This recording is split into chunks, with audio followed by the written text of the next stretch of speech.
What we are really dealing with here and uncovering more by the day is the massive influence of communist money through Venezuela, Cuba, and likely China in the interference with our elections here in the United States.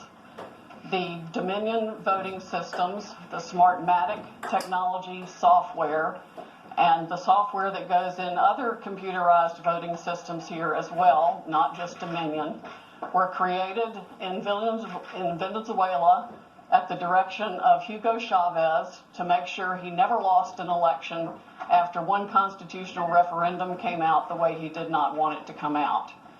We have one very strong witness who has explained how it all works.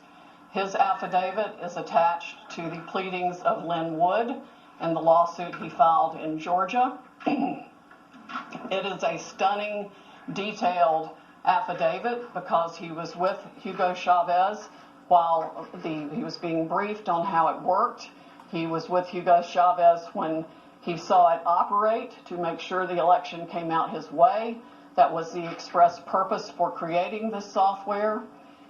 He has seen it operate, and as soon as he saw the multiple states shut down the voting on the night of the election, he knew the same thing was happening here, that was what had gone on.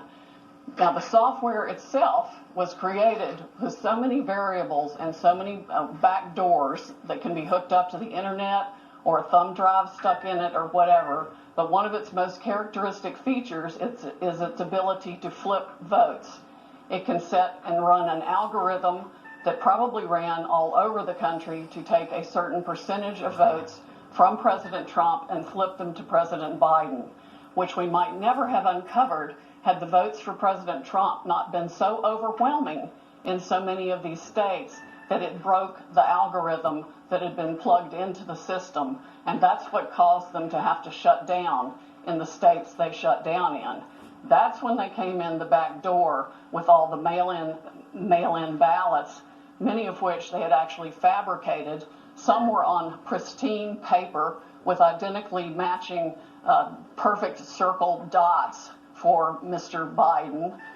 Others were shoved in batches. They're always put in a certain number of batches, and people would rerun the same batch. This corresponds to our statistical evidence that shows incredible spikes in the vote counts at particular times, and that corresponds to eyewitness testimony of numerous people who have come forward and said that they saw the ballots come in the back door at that time. Notably, the Dominion executives are nowhere to be found now. They are moving their offices overnight to different places. Their office in Toronto was shared with one of the Soros entities. One of the leaders of the Dominion project overall is Lord Mallet Brown, Mr. Soros' number 2 person in the UK and part of his organization. There are ties of the Dominion leadership to the Clinton Foundation and to other known politicians in this country.